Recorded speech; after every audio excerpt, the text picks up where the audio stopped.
Okay, the music stopped. I think I'm supposed to speak now. Kamsahamnida. Thank you very much for having me here in Korea.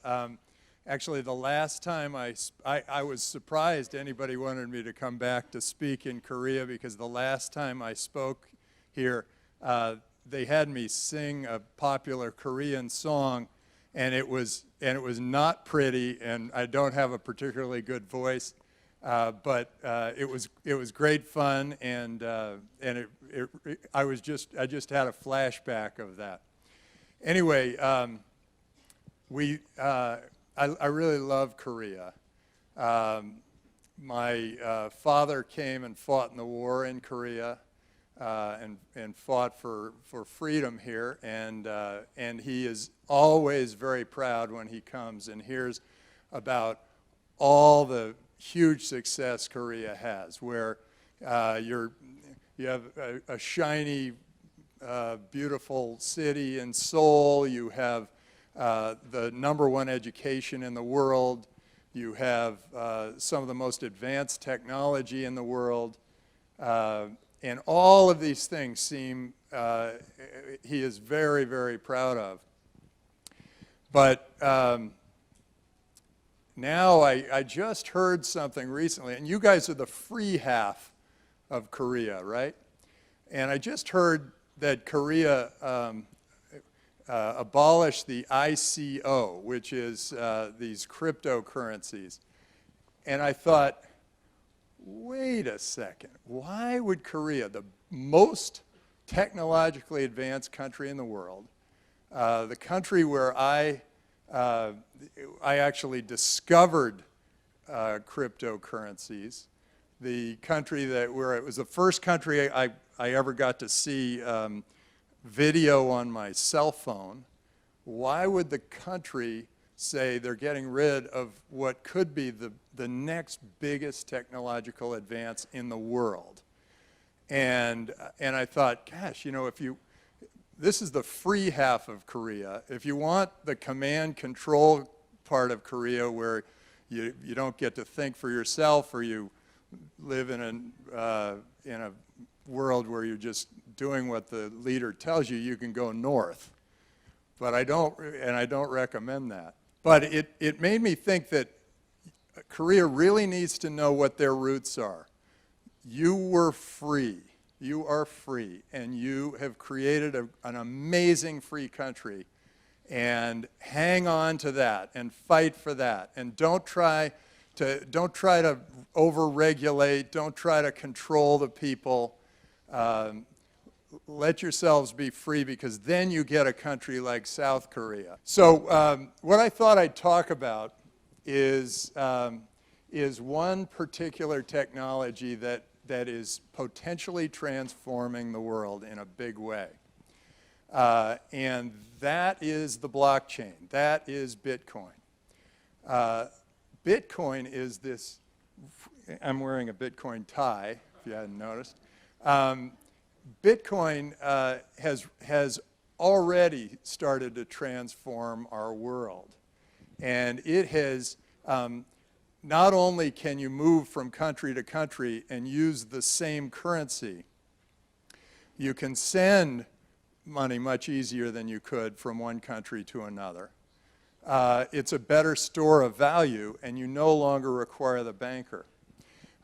Something I do when I'm in the venture capital business is I look for industries that have gotten kind of fat and lazy, and they're providing bad service at a high cost. And when you get bad service at a high cost, it's usually because those companies inside that industry have gotten very old, and they've been doing it for a long time, and they don't care about their customer anymore. And I look for entrepreneurs who are taking new technologies and applying them to that old industry. And when the internet came along, this same sort of thing happened. What happened was media was always the same as it had been before. Entertainment was all controlled by a few people. the way we did research was all done always the same way. And then the internet came along, and it flattened the whole thing. So we all became able to do media. We all became, in effect, democratized in entertainment. We all were able to participate in this new communication system that was email. And that was just really exciting. It was, the internet was just one big wave of new technology that opened up all of these new ways of thinking and new ways of creating a new business. I think the same kind of thing is happening now. It's really fun. I got to tell a quick story. There was, I met this guy, and he said, "Yes, I'm a billionaire from Korea." And there were not that many billionaires in Korea then. It was about 15 years ago. And he came to me and he said, "Yeah, I've been playing this game. I think it was called Legends or something." And he said, "Yeah, I've been playing this game, and it's really fun. It's a really interesting game." And I said, "That's great." And he said, "Yeah, about half of Korea is playing this game." And I said, "What? Really?" And he said, "Yeah." And so I've actually hired a guy so that I have to go to work, so I can't play the game all the time. So I've hired a guy to operate my avatar when I'm at work so that I can build up more inventory or do whatever it is that I can do. And I said, "Well, that's, you're really committed." And he said, yeah, this is a whole world that's in a different place than this physical world we're all in. It was like a virtual world. And then he said, "Yeah, and my son's birthday was the other day." And I said, "Oh, yeah?" And he said, "Yeah, and I got him a sword." And I said, "Oh, you got him a sword. Interesting weapon, whatever." And he goes, "No, it was a sword that was just pixels on the screen." And I thought, "Oh, wow." And he said, "Yeah, my son really wanted it, and I had to pay $50 for it." And I said, "Oh, my God, $50. And then he said, "Yeah, there's a whole new economy here." And I looked down and I said, "Well, what do you mean?" And he said, "Well, they have money in this economy, too." And it got me thinking that all of a sudden there is going to be a virtual world, and there are going to be virtual currencies, and we're all going to be a part of this world with virtual currencies. And that was, that was a real breakthrough, and it came from a Korean friend. And I thought, so I kept my eye on that, and I was watching, and then I saw that there were these new games with multiple virtual gold or virtual something else, and I kept thinking, eventually this is going to break out and it's going to be something different. And that was when Bitcoin showed up. And then I thought, this is great, and I backed something called CoinLab, and I bought a whole bunch of Bitcoin, and that was when it was at $6 a Bitcoin. And then I was thinking, gosh, this is great. It's going to be a new currency. It's flat. It doesn't require a bank. There's a trusted third party. Everything's great. And then the Mt. Gox guys stole my Bitcoin. And I thought, oh, well, that's the end of Bitcoin. And then what happened was really extraordinary. I thought that was the end. Like, nobody's ever going to have it again, because 2/3 of the Bitcoin was in Mt. Gox at that time, traded through Mt. Gox. And Bitcoin dropped about 10% that day on that news. 10%. And I started to think, whoa, people really need this.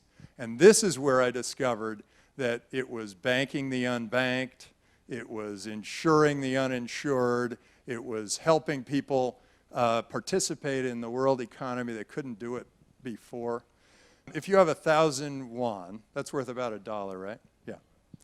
If you have 1,000 won, and you try to set up a bank account with your 1,000 won, the banker pushes you away, because it costs them about 200,000 won just to regulate your account. So all of a sudden there's this whole new economy that is provided for people who are not able to participate in the current world economy. So these unbanked. This is a major change in the world. So just think about that. First of all, this is a currency that is not regulated by any government. It's fiat. You know, I kind of look at this now as Bitcoin is to fiat currency as democracy is to dictatorship. You actually have an opportunity now to democratize yet another part of our world. Just as the internet democratized media, communications, information, gaming, Bitcoin is democratizing all these other industries. And think about the industries that it's going to go after. It's those ones that are highly regulated today. It's those industries that are getting to be those oligopolies that are not thinking about their customer. They're providing a bad service at a high cost. So what are those? Okay, banking, venture capital. I always pick on my own industry because we provide a bad service at a high cost. Investment banking, so all the finance industries, insurance, real estate, healthcare, all of these are ripe for the picking. And we have a new technology that's going to come and make those things, make those industries better. And so and I think that there's one other industry that I think that, what industry do you think provides the worst service at the highest cost? Government. Worst serviced, highest cost, government. And you can, and now think about what Bitcoin does. It, first of all, it's a currency that's global, so your government no longer has that like iron grip of control over its people. The blockchain itself is this new technology that is a perfect ledger. The best way to think about it is it's a perfect ledger that keeps track of data perfectly and in a distributed fashion. It's democratizing data. It's democratizing currency, data, and it's unlike a lot of bureaucrats, and perhaps one of your presidents, it is honest, straightforward, incorruptible, and it's much more efficient. It will save governments a fortune in regulation. And in bureaucracy. We don't need governments. A lot of what they do is insurance and keep good data. Well, those two things can be easily done on the blockchain, and we don't really need it. So I like to look at the future. I don't ever really know what's going on today, but I like to look at the future, and I like to think, you know, what's going to happen 15 or 20 years from now, and what are the technologies that are going to take us there, and where are we going to go? So I used the blockchain and Bitcoin as an example. It's going to take us to a new place. Governments are going to be flattened. It's possible that the geographic borders start falling. They're already falling. It's possible that these large federal governments that all talk about international relations will fall away as maybe local governments think globally. And so that maybe the city government becomes more important than the federal government, and we end up with a much more of a global society. And so I've actually started to talk to people and say no longer use the word international, just use the word global. It's more friendly, it's nicer. All of us become better acquainted because we're a part of a globe rather than being international, meaning it's our team against your team. And I was a little disturbed by some of the earlier speakers because they were very still thinking in that world that's international, when we know, as we communicate with people all over the world, as we do business with people all over the world, that it's a global economy. So they asked me to talk about foresight from an investment guru. Okay, they're only calling me an investment guru because after I lost all that Bitcoin and then I saw that it was going to be here for good, I had an opportunity to buy a whole bunch of Bitcoin in the Silk Road auction, and I bought it, and I said, okay, by 2018, and at that time the price was fluctuating a lot, but generally it was between 200 and 700. I said, by 2018, Bitcoin will be worth 10,000. And so everybody's thinking, oh my gosh, it's like 5,700 now. So they're kind of thinking, oh, he's an investment guru. It's called dumb luck. So, but I looked at that and I took it very seriously and I thought, okay, what do you think about when you invest? You're thinking about the future. You're thinking about what's the world going to look like. So, so I came up with a top 10 list of some out there predictions that are going to be right up there with Bitcoin at 10,000 in 2018. Okay.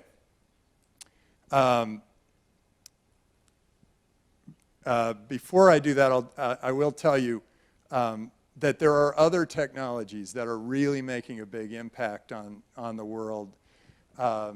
In big data, with big data, we now can do our healthcare better, more efficiently, with better knowledge, because we are going to have really good data on ourselves and on our ailments and how they affect us. And so that doctors are, rather than going to school forever, are going to be able to have better results by just going to the web, because we're going to have better results on the web. We're going to know things that maybe a doctor didn't know. So here are my 10 predictions. And then I'm going to open it up for questions after these predictions. And so don't be shy. Go ahead and ask those questions. Okay, these predictions are for 2035 or 2040, in those years, maybe 2040. Okay, Japan and Estonia and those that accept cryptocurrencies will be the wealthiest countries in the world per capita. Number 9, people will laugh at you if you try to buy coffee with fiat currency.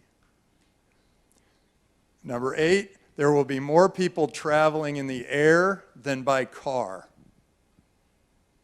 and autonomously. Number 7, your health will be remotely monitored and recommended foods and drug dosages will come automatically. Number 6, AR and VR. This is augmented reality and virtual reality. Right now it's these things that cover your face completely, and you can be educated that way, you can be entertained that way. It's kind of a fun thing to do. If you haven't tried it, it's definitely worth trying. But AR and VR contact lenses will entertain you and let you know who you are meeting, both planned and random. So you'll run into somebody, you go, oh, Ryan, I didn't realize I was going to run into you. And then all the information about Ryan's going to show up in my contact lens. Fiat will be smaller than crypto, which is why I'm so frustrated that the Korean government is saying you can't have ICOs here, whereas the Japanese government's saying, we take Bitcoin. It's really interesting. I see aren't you guys always competitive with the Japanese? This would be like, you're going to lose if you don't change that. By that time, I think Bitcoin will be worth between $100,000 and $1 million per Bitcoin. So you heard it here first. So in 2040, come to me and say, why did you tell me that? I bet my fortune on Bitcoin, whatever. Number 3, people will be truly global. Local governments will become more important than federal and state governments. There will be a basic income for everyone. I think that actually might happen throughout the world. Kind of an interesting thing to think about. And number 2, there will be an acceleration in space travel to make it so that it's less time to get around in space. And some of us will be on Mars or on the moon. So you've heard this first. In the year 2040, I think all those things will happen, and so much more.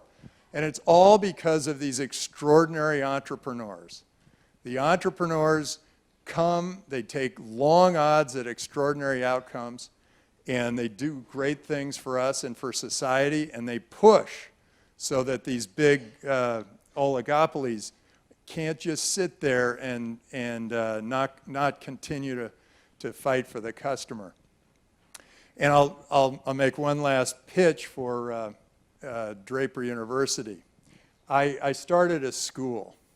It was kind of a crazy idea, start a school. And I was kind of challenging the status quo. I was kind of thinking, wow, we're paying so much and getting so little. All these students are suffering because they're overpaying their loans, and then they come out and they don't have any real practical knowledge. They're not ready to go challenge the status quo. They need to be retrained. A lot of things are happening. So I thought, well, why don't I create an entrepreneurial school? And then I thought, well, wait, no, to be an entrepreneur, you've got to be a hero. You've got to be willing to go up against all of those people who are working for that established business, that established industry. You've got to be willing to stand alone, be embarrassed, lose face, and get it back the next day. And so I started this school. Oh, this is a funny story. This is like a tiger mom, but this is my father. My father said, I said to my father, I just funded my 1,000th company, my 1,000th entrepreneur, and thinking, hey, he's going to be really proud of me. I've funded 1,000 entrepreneurs. He looks at me, he goes, that's nothing. Deng Xiaoping freed a billion entrepreneurs. And we fought for Korea, and there are 40 million of them there. So with that, I think I will open it up for questions, or if there are no questions, I will just keep rolling. Yes? Why do I think Bitcoin what? Only Bitcoin had a bright future. Why? Oh, no. I actually think Bitcoin might be the second or third biggest cryptocurrency in the year 2040. I think other things will come. Just as in the internet, Google was the 26th search engine. I remember our discussion when we were looking to fund Google. We didn't do it because we had already funded 6 search engines by that time. So we thought, oh, you know, they're behind. Turns out they had a clever name and they were good search engines. So, but we backed Baidu as a result, so that worked out. No, so I actually think, you know, Bitcoin was the first of these cryptocurrencies, and it is the biggest by quite a bit. But then there are others that have come along that are competing with it, and some say they're better with smart contracts. And by the way, smart contracts might be able to eliminate the need for having so many lawyers, because we can make a smart contract and then that's the deal. It's done. There is no gray area. It's just you make this deal, it's done. And then there are many others, and the ones that I back are the ones that say I'm creating a sociological transformation. They have to be thinking, I'm going to change society in some way. And that's the thing that grabs me as a venture capital investor. If somebody comes in and just says, hey, I hear ICOs are an easier way to raise money, and so I can get money for my company, that isn't what I'm looking for, because they're different. They're not a company. They're not a for-profit company. They're not a non-profit company. There's something else.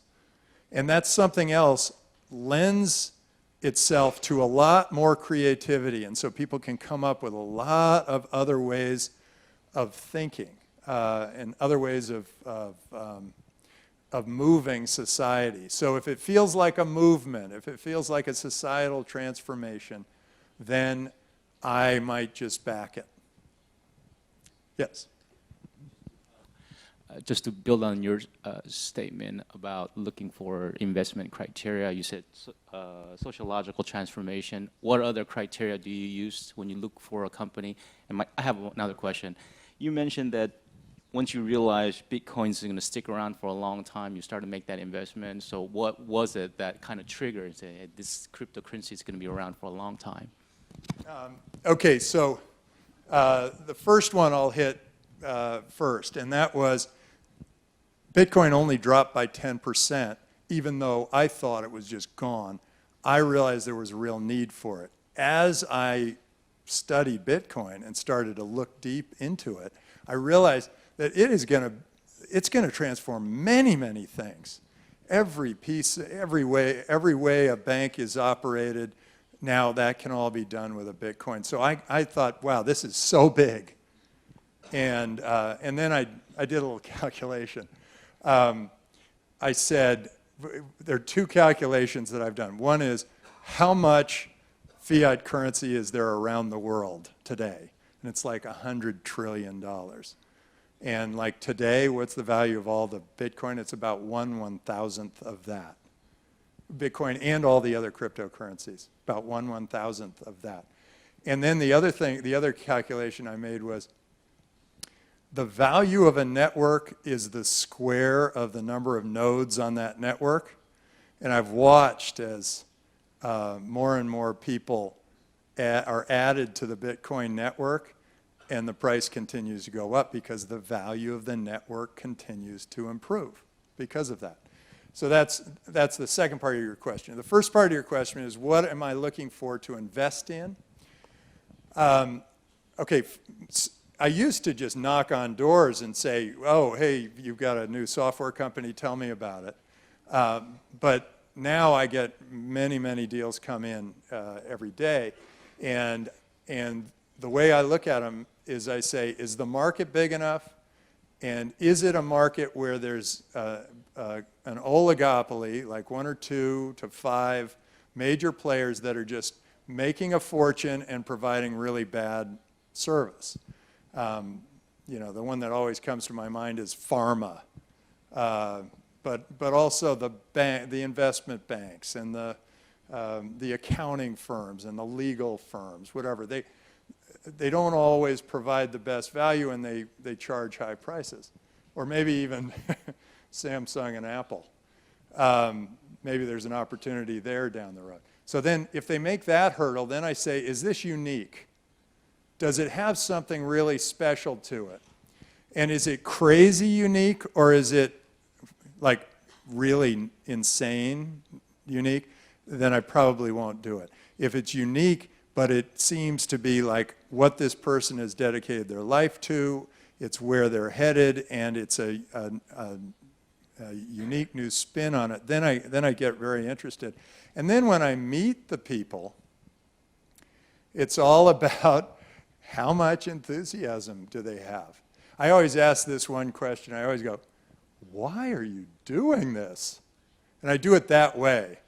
Why are you doing this? Why are you starting this business? Because most people will then back off and say, well, it's because my friend thought it was a good idea and I wanted to make money and blah, blah, blah. But the true entrepreneur, that's the question that has it burst out of his chest or her chest. They say, because my boss was doing it all wrong, the customer wanted this, I had to do it. It was just in me. I just had to. And this is something I've known all my life. I've been doing it all my life. I have to do this, and I'll do it with you or I'll do it with somebody else. And so if I see that, then it's like, here's my money. And it turns out that, about 40% of the time that works. But we lose about 60% of our investments because I invest at the early stage and we make a lot of mistakes. But the question I ask that a lot of venture capitalists don't ask is, what if this works? A lot of them ask the question, all the questions like, oh, there's a big risk here. What if they do this to them? What happens? I ask, what if it works? How big does this get? How extraordinary could this be? And I think that helps. That way, if it works, I mean, maybe we only get 40% that work and maybe only 10% that really work, but if they really work, then I know that that's a big enough market and I'm going to make my investors a lot of money. Yeah, Ryan. I wanna talk about Tesla. You're an early investor of all Elon Musk company, Tesla, SpaceX, and SolarCity. What was the key factor when you were investing into those companies? And one more thing, Tesla, as I know, just fired hundreds of people. And what do you think about the future of Tesla? That's great. Okay, so I backed Elon because, well, first, Tesla, we backed a guy named Martin Eberhard. He was before Elon, and he was an extraordinary entrepreneur. And I actually went for a ride with this other guy, Ian Wright. He took me for a ride in his electric car, and I thought electric cars were just for tree huggers and golfers. And I got into this car, and he took off like a rocket, and then it stopped on a dime.